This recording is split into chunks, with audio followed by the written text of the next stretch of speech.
Halo semuanya, lihat cerah sekali di sini. Semoga kita juga semua dalam kondisi sehat walafiat. Nah, ditemani bagian cerah ini, mari kita sama-sama belajar akad-akad yang ada pada keuangan syariah. Pada pertemuan-pertemuan sebelumnya kita sudah membahas secara khusus tentang akad mudharabah, akad murabahah, musyarakah, salam, dan istisna. Nah, banyak lagi akad-akad syariah lainnya yang tidak kalah pentingnya. Mari sama-sama kita lihat.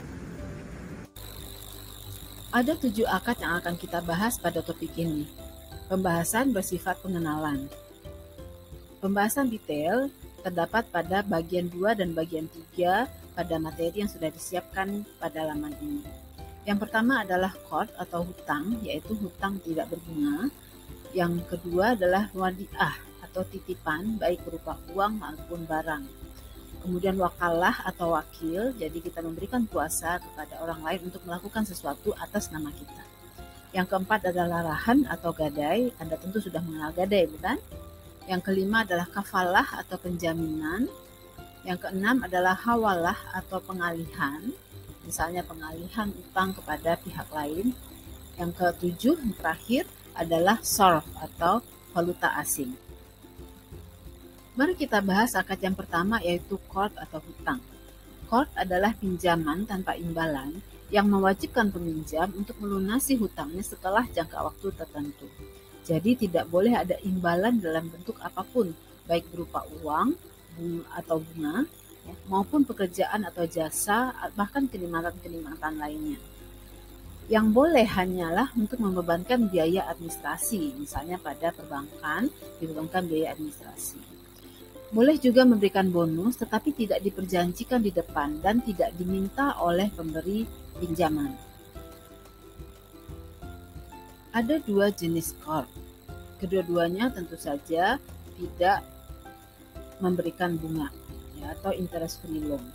Yang pertama adalah qard yang berdiri sendiri. Tujuannya biasanya adalah untuk tujuan sosial dan ini disajikan tersendiri dalam laporan sumber dan penggunaan dana qard. Yang kedua adalah qard yang merupakan sarana atau kelengkapan bagi transaksi lain. Tujuannya biasanya adalah untuk mendapatkan keuntungan. Jadi penggunaan dana dari pihak ketiga hanya diperbolehkan untuk jenis qard ini. Misalnya untuk produk lahan emas, pembiayaan pengurusan haji, pengalihan hutang, syariah qard, seperti itu. Yang kedua adalah wadiah atau titipan. Wadiah adalah akad penitipan dari pihak yang mempunyai uang atau barang kepada pihak yang menerima titipan, dengan catatan kapanpun titipan diambil, pihak penerima titipan wajib menyerahkan kembali uang atau barang titipan tersebut, dan yang dititipi menjadi penjamin pengembalian dana titipan. Yang dititipi barang juga boleh membebankan biaya kepada yang menitipkan barang, misalnya untuk pemeliharaan, untuk penjaga keamanannya, dan seterusnya. Terdapat 2 jenis wadiah, yaitu wadiah yad dhamanah dan wadiah yad amanah. Wadiah yad dhamanah adalah titipan yang dapat dimanfaatkan oleh penerima titipan. Apabila diperoleh keuntungan dari pemanfaatan tersebut, maka seluruhnya menjadi hak penerima titipan. Yang kedua adalah wadiah yad dhamanah. Pada wadiah yad dhamanah, penerima titipan tidak boleh memanfaatkan barang atau titipan tersebut sampai diambil kembali oleh si penitip. Pada wadiah yad dhamanah, di mana titipan boleh dimanfaatkan, si penerima titipan boleh juga memberikan bonus kepada yang menitipkan, tapi tidak diperjanjikan di depan. Penerima titipan boleh menerima ujroh atas penitipan barang tersebut. Jadi yang menitipkan barang memberikan ujroh atau fee kepada yang dititipi barang. Dan yang dititipi barang pun boleh memberikan bonus kepada penitip dari hasil pemanfaatan barang atau uang yang dititipkan tadi, tapi tidak boleh diperjanjikan di depan. Dan besarnya tergantung pada kebijakan si penerima titipan. Berikut adalah akad wakalah atau wakil. Akad wakalah ini merupakan akad pelimpahan kekuasaan oleh satu pihak kepada pihak lain dalam hal-hal yang boleh diwakilkan.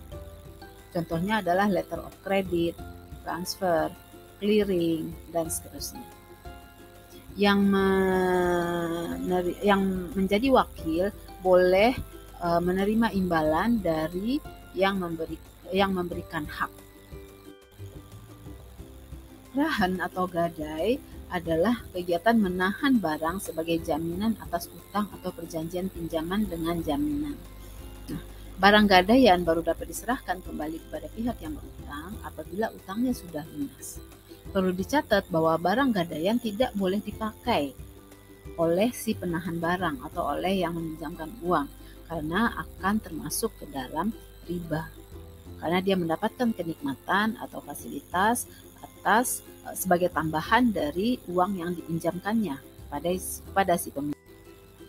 Stop, Anda bisa berhenti sejenak, bisa pause video ini, kemudian silahkan dibaca pengaturan untuk rahan atau gadai berikut ini. Berikutnya adalah kafalah atau penjaminan. Jangan salah ya, ini bukan wakalah, ini adalah kafalah. Kafalah adalah kegiatan pengalihan tanggung jawab pada pihak lain atau pemberian jaminan untuk memenuhi kewajiban suatu pihak yang ditanggung. Misalnya, suatu pihak seperti bank mengambil alih piutang seseorang, mengambil alih penagihan piutang atas seseorang atau pihak lain atau nasabah katakanlah. Nah, atas jasanya untuk menjamin ini, bank dapat meminta imbalan tertentu. Misalnya bank garansi, LC akad kafalah bil ujroh, ya, dan contoh-contoh. Berikutnya adalah hawalah. Masih mirip-mirip ya dengan kafalah dan wakalah. Hati-hati ya. Hawalah adalah akad pengalihan utang atau piutang dari satu pihak yang berutang atau berpiutang kepada pihak lain. Pihak yang menerima pengalihan wajib menanggung atau membayar utangnya atau berhak menerima pembayaran piutang. Contohnya adalah anjak piutang dan pengalihan utang. Mari kita lihat mekanisme anjak piutang dan pengalihan utang. Pada anjak piutang, nasabah yang memiliki piutang kepada pihak ketiga memindahkan piutang tersebut kepada bank. Maka bank akan membayarkan piutang tersebut terlebih dahulu kepada nasabah, kemudian bank yang akan menagihnya kepada pihak ketiga tersebut. Sementara pada pengalihan utang, nasabah yang memiliki utang kepada pihak ketiga memindahkan utangnya kepada bank. Nah, bank akan membayarkan utang nasabah tersebut terlebih dahulu kepada pihak ketiga, kemudian bank akan menagih utang tersebut kepada nasabah. Terakhir adalah SOF atau valuta asing, yaitu transaksi jual beli suatu valuta dengan valuta lainnya. Misalnya adalah fasilitas penukaran utang di bank atau money changer. Salah satu syarat transaksi dengan SOF adalah tidak boleh untuk tujuan spekulasi atau untung-untungan. Nah, ini berbeda jauh dengan konvensional yang justru lebih banyak didominasi oleh kegiatan spekulasi. Yang kedua adalah ada kebutuhan transaksi atau untuk berjaga-jaga, misalnya untuk membayar uang kuliah anak dalam mata uang asing di masa yang akan datang, atau untuk membayar hutang dalam mata uang asing, ya, sehingga ini dibutuhkan adanya kepemilikan atas mata uang asing. Kemudian apabila transaksi dilakukan terhadap mata uang asing, maka nilainya harus sama dengan mata uang sejenis, maka nilainya harus sama dengan dan secara tunai atau tawabu. Dan apabila berlainan jenis, maka harus dilakukan dengan nilai tukar atau kurs yang berlaku pada saat transaksi dan dilakukan secara tunai juga. Nah, ternyata banyak juga ya akad-akad yang ada pada keuangan syariah yang tidak kalah variatifnya dari akad-akad pada keuangan konvensional. Semoga video yang kita lihat ini dan juga materi-materi berikutnya yang melengkapi video ini bisa memberi manfaat buat kita semua dan kita semakin paham dengan keuangan syariah. Terima kasih atas perhatiannya. Assalamualaikum warahmatullahi wabarakatuh. Ketemu lagi.